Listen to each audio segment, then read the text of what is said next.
think of the word integral, and I think of the thought an integrated person.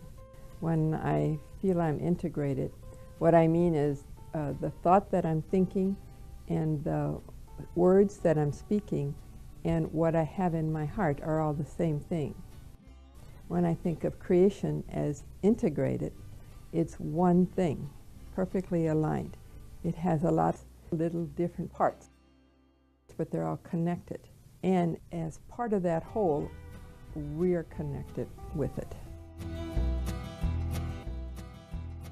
To keep something integral, important part of something else, you want every piece intact so that it is a whole, and a functioning whole, and a sustaining whole. So integrity of the earth, you want things working together.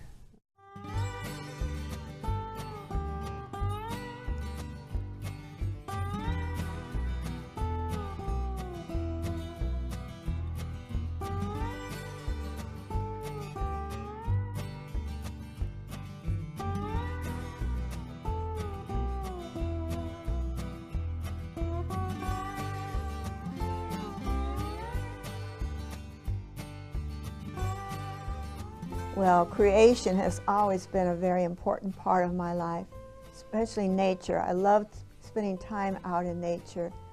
It seems to me that God gave us nature to inspire us, to love, to treasure, to be inspirational for us.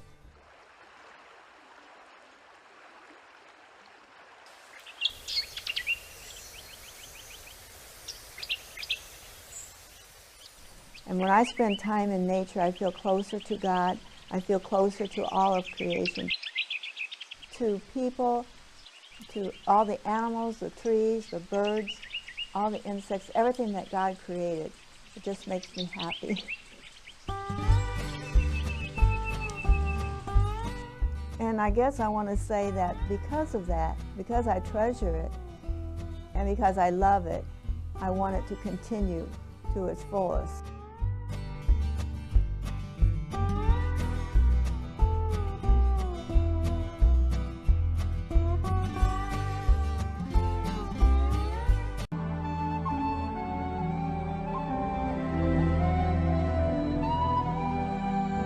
Our consumption has as much to do with quantity as quality when it comes to protecting our neighbors and our Mother Earth.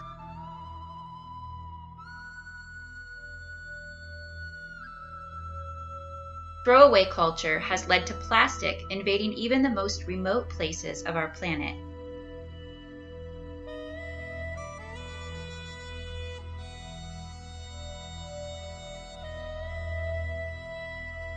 To convert a tree into paper requires much more water than is necessary to recycle used paper.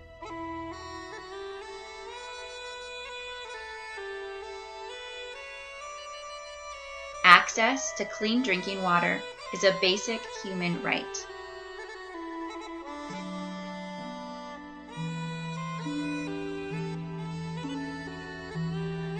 Clean energy is a system of producing energy that does not result in any kind of contamination.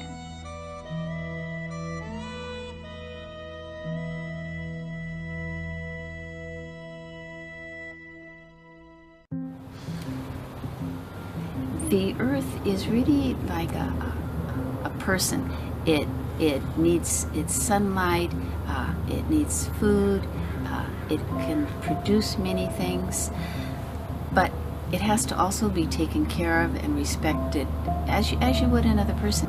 Nature is a profound avenue to seeing the face of God and being touched by the incredible creative, imaginative beauty and presence of God.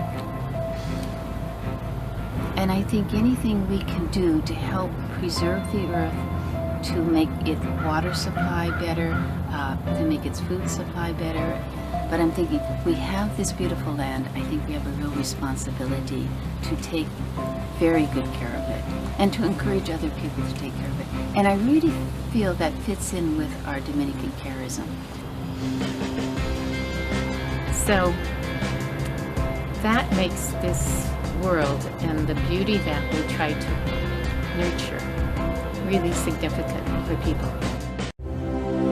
Creyentes y no creyentes, estamos de acuerdo en que la tierra es una herencia común cuyos frutos deben beneficiar a todos.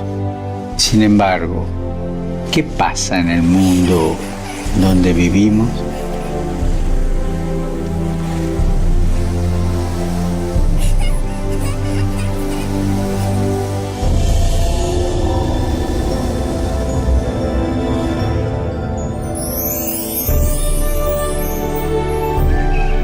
La relación entre la pobreza y la fragilidad del planeta requiere otro modo de ejercer la economía y el progreso, concibiendo un nuevo estilo de vida. Porque necesitamos una conversión que nos una a todos, liberarnos de la esclavitud del consumismo. Y este mes te hago una petición especial. Que cuidemos de la creación recibida como un don que hay que cultivar y proteger para las generaciones futuras. Cuidar la casa común.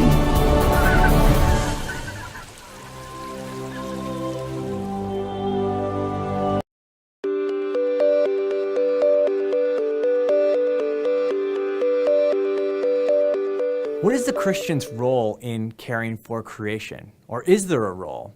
I think there is. First of all, I think that the Bible actually commands us to care for creation. Genesis 1 and 2, God commands Adam and Eve to keep and work the earth, okay?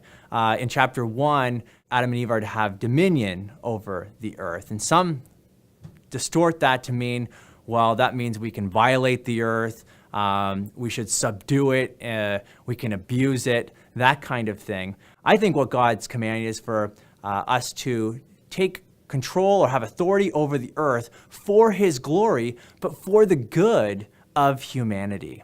The second thing is that God created the earth and he called it good, and he cares about the earth, and so should we. We should care about the things that God cares about. So the third and most important reason why we should care for creation comes from the command from Jesus to love your neighbor as yourself, to love your neighbor, to care about your children and your children's children, and so on. And so the reason we care about things like clean water is because we care about humanity. And so the motivation changes. Non-Christians are motivated to care for the earth for certain reasons. Christians are motivated to care for the earth primarily because we care about human beings. And we want to eliminate suffering, especially eternal suffering. And so it's not that we care about Mother Earth, it's that we care about people.